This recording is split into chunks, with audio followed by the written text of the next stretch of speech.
Nós vamos ler em Gênesis capítulo 13, do versículo 7 a 12.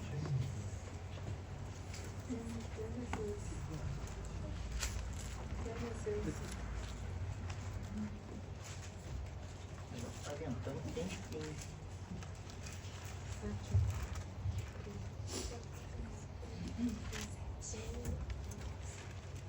7 a 12. Amém? Amém. Diz: e houve contenda entre os pastores do gado de Abraão, ou de Abrão, e os pastores do gado de Ló. E os cananeus e os ferezeus habitavam então na terra. E disse Abraão a Ló: ora, não haja contenda entre mim e ti, e entre os meus pastores e os teus pastores, porque irmãos somos. Não está toda a terra diante de ti? Eia, pois, aparta-te de mim. Se escolheres a esquerda, irei para a direita. E se à direita escolheres, eu irei para a esquerda. E levantou Ló os seus olhos e viu toda a campina do Jordão, que era toda bem regada, antes de o Senhor ter destruído Sodoma e Gomorra. E era como o jardim do Senhor, como a terra do Egito, quando se entra em Zoar. Então Ló escolheu para si toda a campina do Jordão e partiu Ló para o oriente. E apartaram-se um do outro. Habitou Abrão na terra de Canaã, e Ló habitou nas cidades da campina e armou as suas tendas até Sodoma. Amém? Podem se assentar em nome de Jesus.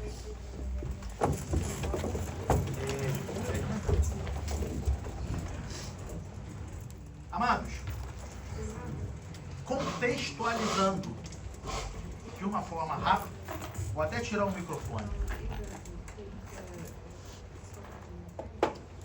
Nós temos aqui a história de um homem que o seu nome foi trocado. Então, para que a gente não fique aqui falando um nome ou outro, eu vou tratá-lo diretamente como Abraão.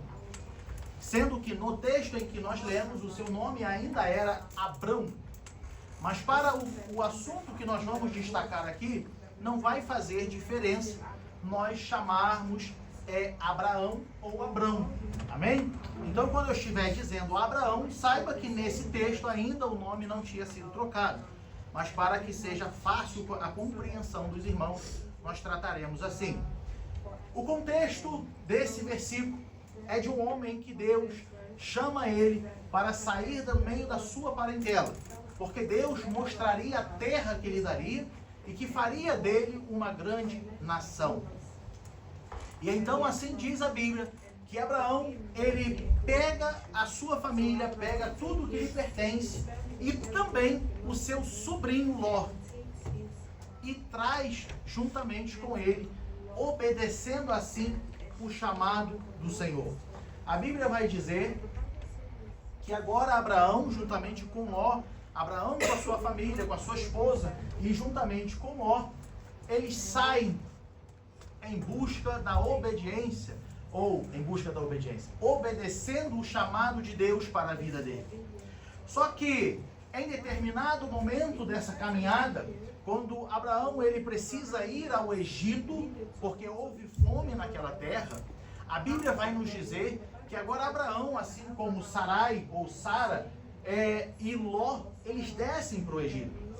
E chega lá no Egito, acontece todo aquele engano que nós conhecemos. Que Abraão, ele diz que Sara não era sua esposa, mas sua irmã.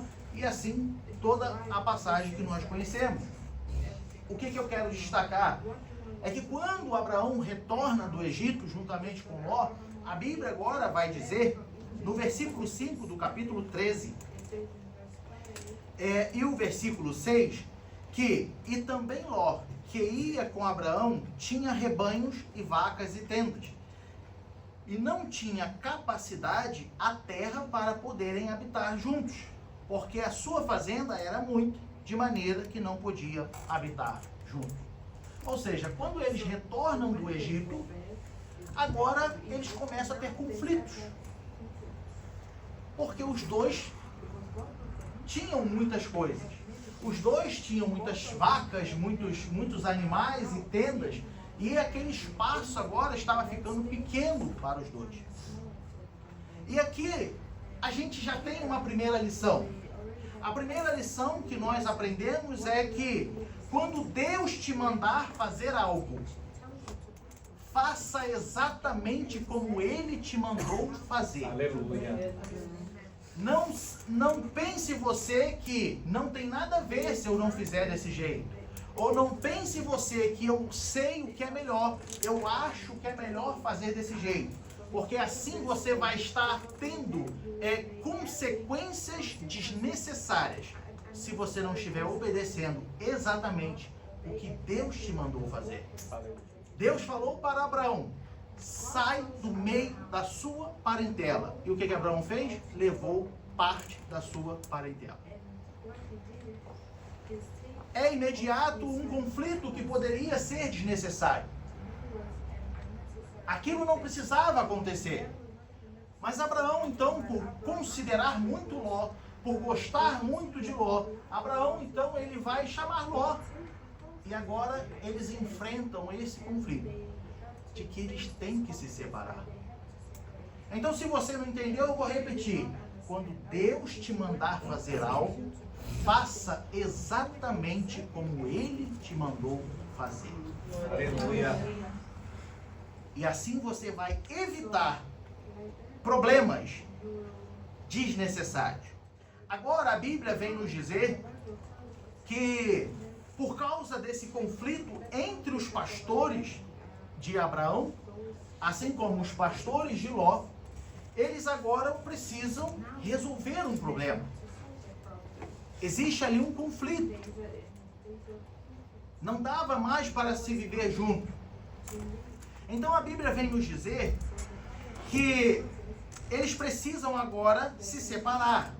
Mas um ponto que eu quero destacar antes de continuarmos nesse raciocínio é que no versículo 7, a Bíblia vem nos deixar claro que, olha só, além de haver contenda, a Bíblia diz que os cananeus e os ferezeus habitavam então na terra.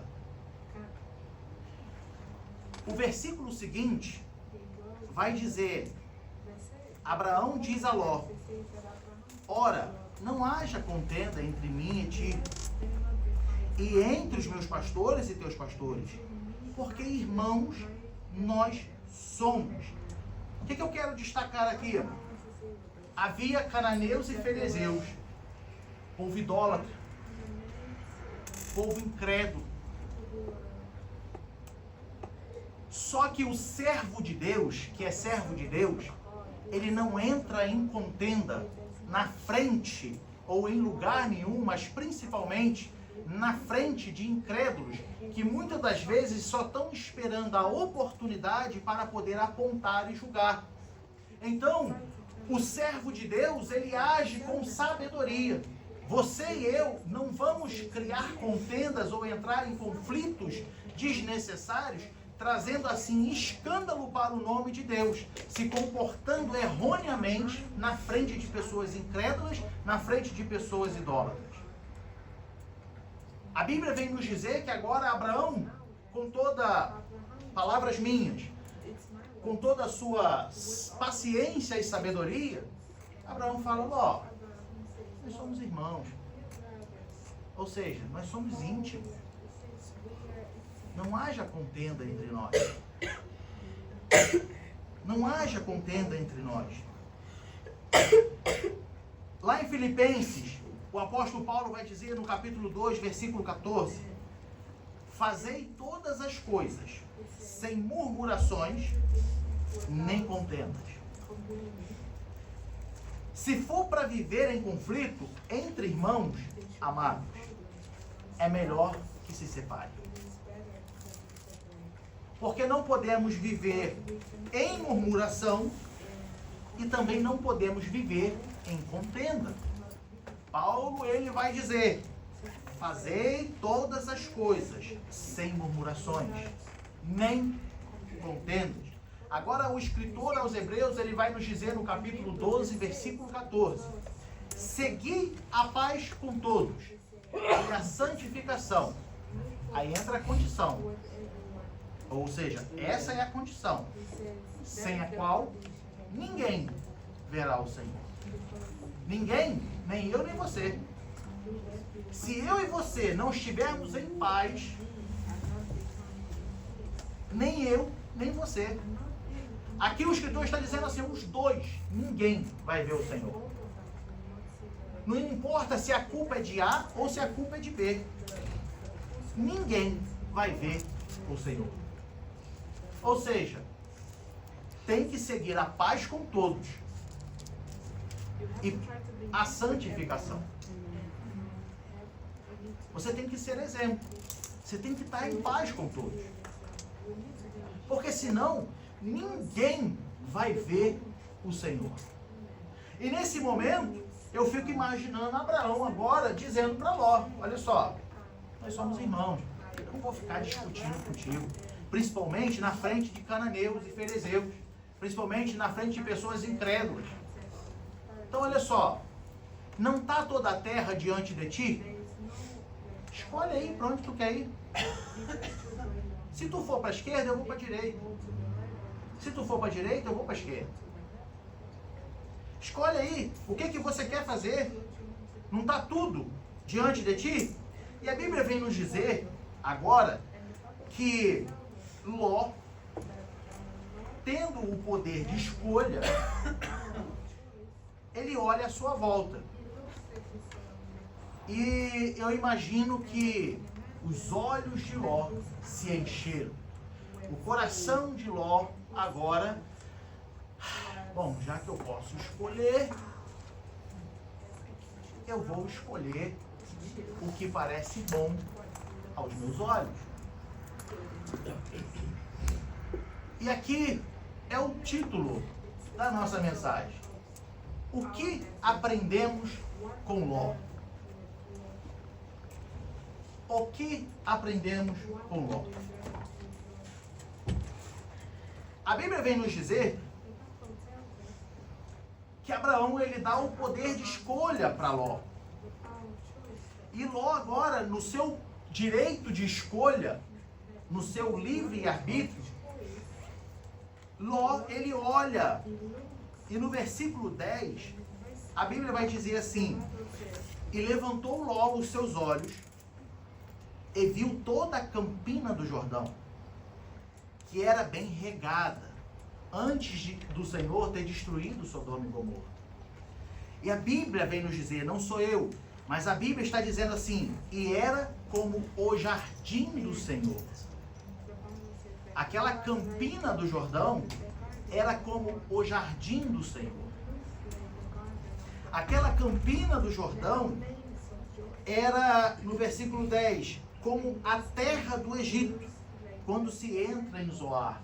Para que você tenha uma noção, imagina aqui na Alemanha um cenário de um local muito lindo, onde tem árvores e rios, principalmente lá para baixo, para Munique, tem muitas áreas assim, perto daqueles castelos bonitos, e aí você olha naquele castelo, principalmente, né, usando na minha referência, é o Neuschwanstein. Ele tem na parte dele, embaixo, tem um lago bonito, que principalmente no outono as árvores ficam ali alaranjadas, ficam coloridas, então dá um cenário.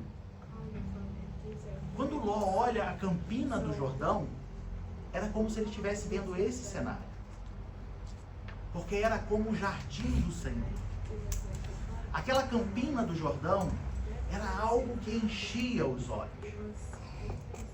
Então Ló não hesitou em dizer, eu vou para cá.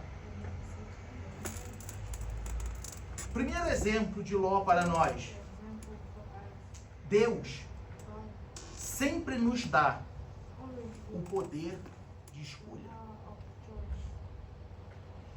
Deus, ele sempre nos dá o poder de escolha.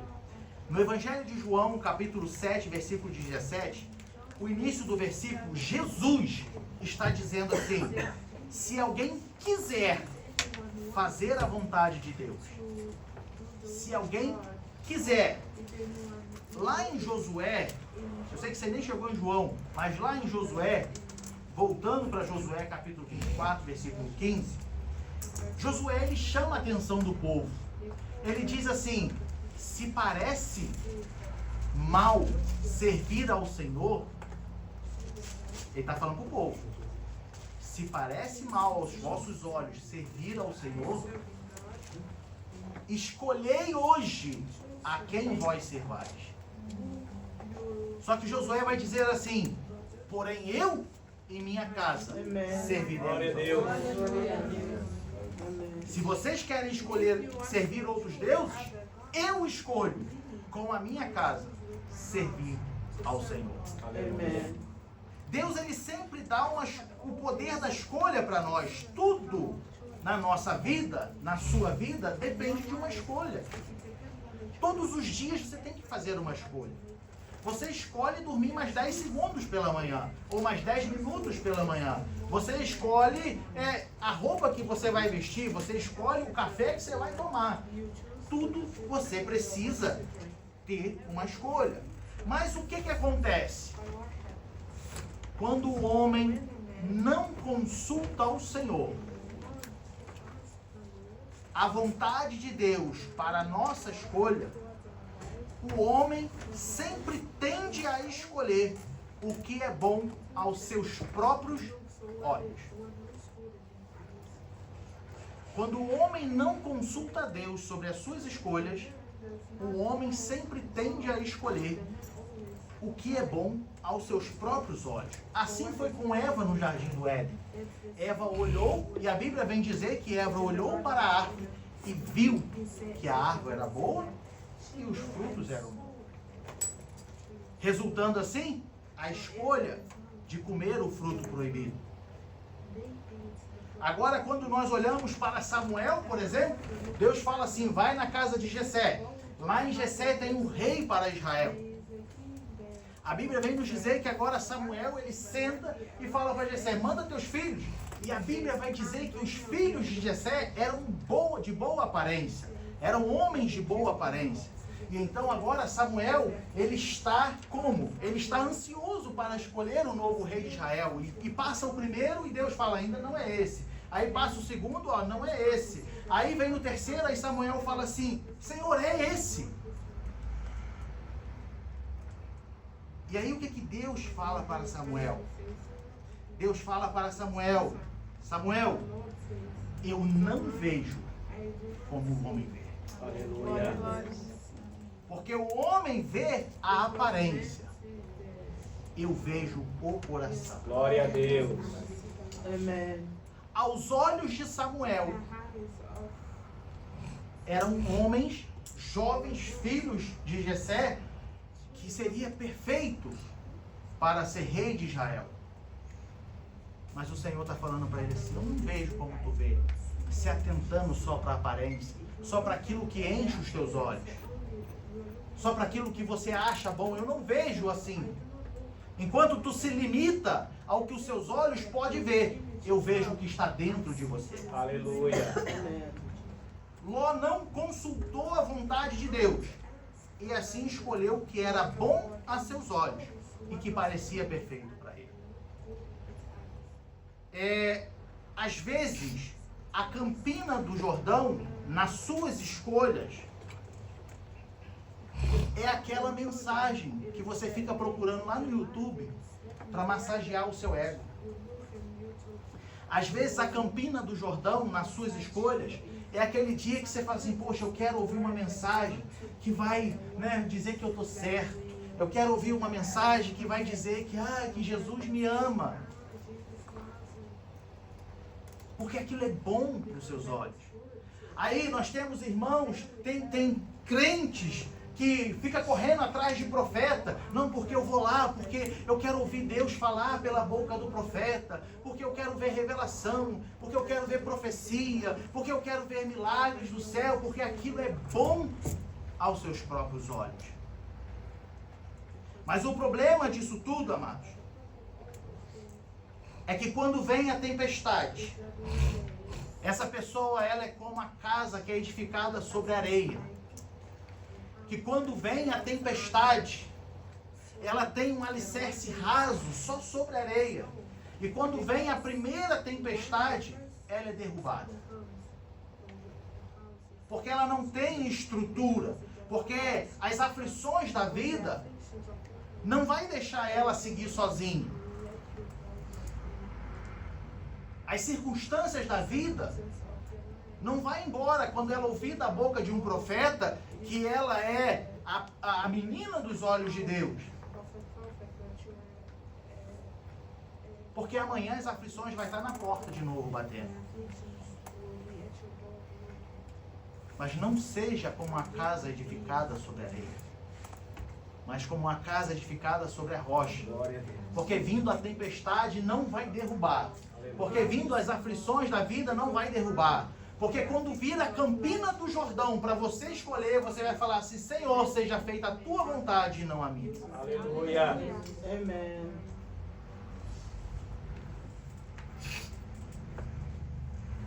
Ló, ele cometeu um erro. E a falha de Ló foi amar as vantagens pessoais mais do que abominar a iniquidade de Sodoma.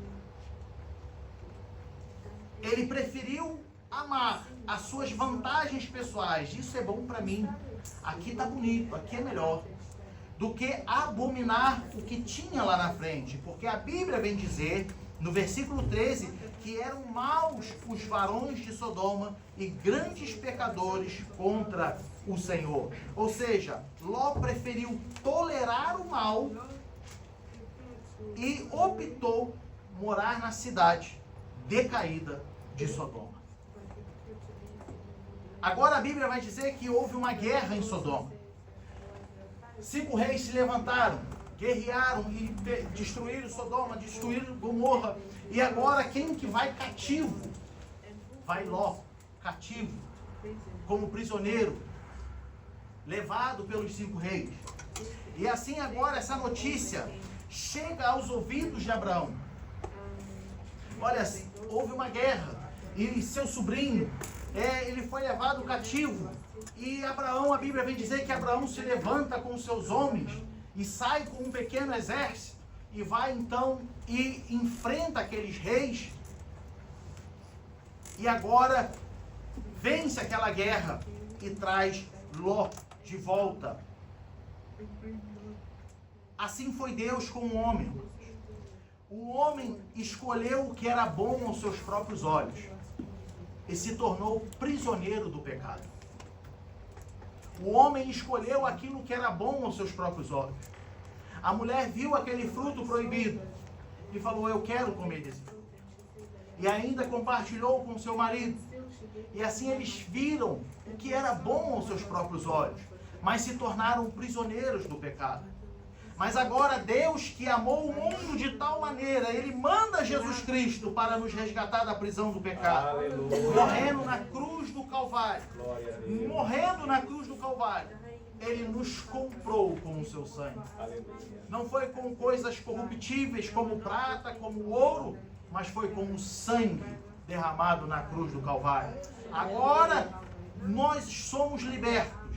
E não só libertos, mas temos direito à vida eterna. Glória a Deus. Ló foi resgatado, porém Ló volta a morar aonde? Em Sodoma. Agora Ló, passando-se o tempo, a Bíblia vem nos dizer que está Abraão sentado na porta da sua tenda, porque era um dia de calor, como hoje. E quando Abraão ele levanta seus olhos, ele vê 3 homens à sua frente. A Bíblia vem nos dizer que o Senhor se apresenta a Abraão. E agora, a Bíblia vem nos dizer que Deus anuncia a destruição de Sodoma e Gomorra. E quando ele começa a anunciar a destruição de Sodoma e Gomorra, o que vai acontecer é que Abraão agora ele começa a interceder por Sodoma e Gomorra. Abraão agora começa a tentar convencer o Senhor a não destruir Sodoma e Gomorra. Então Abraão ele começa com um discurso ele começa agora falando, mas se houver tantos justos, o Senhor mesmo assim vai destruir? Não vou destruir. Mas e se houver tantos justos? A fim de convencer o Senhor a não destruir Sodoma e Gomorra. Diferente do que foi com Sodoma e Gomorra, a Bíblia vem nos dizer que as misericórdias do Senhor são a causa de nós não sermos consumidos. Ou seja, é a causa de nós não recebermos o que merecemos, a morte. A misericórdia de Deus é você não receber o que você merece, morrer por causa do pecado. Então, a misericórdia de Deus é a causa de não sermos consumidos. Lá em 1 João, capítulo 2, versículo 1, João vai escrever assim, que nós temos um advogado para com o Pai, Jesus Cristo, o justo. Aleluia. Paulo agora, em conformidade, ele vai confirmar isso em Romanos 8:34, quando ele diz assim, que Deus, ou Jesus Cristo, o nosso advogado, ele está à direita do Pai e intercede por nós. Aleluia. Abraão intercedeu por Ló. Abraão intercedeu por Sodoma, dizendo, olha, não destrua. Hoje nós não somos consumidos porque a misericórdia do Senhor é a causa disso. E nós temos Jesus Cristo como nosso advogado, que está à direita do Pai intercedendo por nós. Glória a Deus. Depois da intercessão de Abraão por Sodoma e Gomorra, a Bíblia vai dizer que quando Abraão ele acaba de falar, o Senhor desaparece, sai. E agora o capítulo seguinte já pula lá para Sodoma, quando dois homens, chegam na casa de Ló, batem na casa de Ló e dizem para Ló, olha, sai daqui, pega a tua família e sai daqui, porque o Senhor vai destruir. E a Bíblia diz que eles falam assim, nós destruiremos esse lugar. E a Bíblia vai dizer que eles falam assim, olha, vai e não olha para trás. Sai. Traça uma reta e não volta. Não retrocede. Não olhe para trás. Assim é o Espírito de Deus hoje em nossa vida. Ele diz o que nós devemos fazer, nos livrando da justiça de Deus sobre os injustos. Mas também nos lembrando que quem lança a mão do arado e olha para trás não é apto para o reino dos céus. Quem lança a mão do arado e olha para trás não é apto para o reino dos céus. O escritor aos Hebreus, no capítulo 10, versículo 38, ele diz assim, o justo viverá da fé, e se ele recuar, a minha alma não tem prazer nele. Amados, assim é o Espírito Santo na nossa vida. Eles falaram para Ló, vai e não olha para trás. Assim o Espírito de Deus nos lembra. Assim o Espírito de Deus nos exorta. Olha só, não olhe para trás. Aleluia. Não sinta pena de onde você saiu. Não queira voltar de onde você saiu. Ou para onde você saiu. Não faça isso. Veja bem, agora Ló sai daquela cidade com a sua família. Aquela cidade agora é destruída por fogo que cai do céu.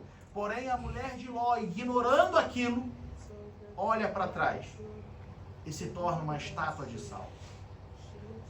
A mulher de Ló, ignorando tudo o que foi dito, assim como às vezes a gente ignora o que a palavra de Deus está dizendo, a punição foi imediata. Se tornou uma pedra de sal. O Espírito de Deus, amados, é sobre a sua vida para te guiar. Não só para te guiar, mas para te ensinar e te fazer lembrar todas as coisas.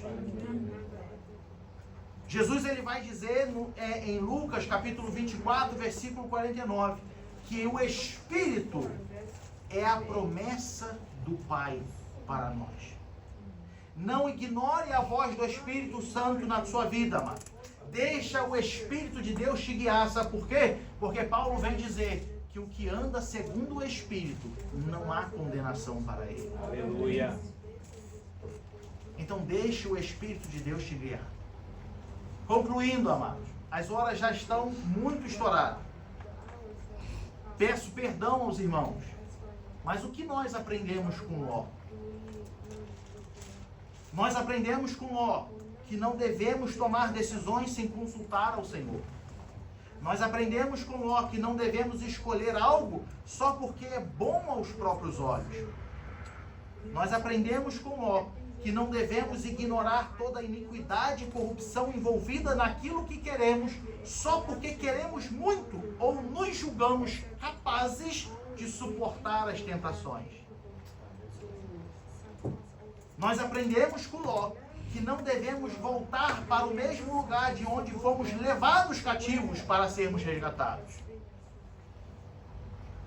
Nós aprendemos com Ló que devemos obedecer à voz do Espírito Santo que nos conduz para não sofrermos o castigo de Deus.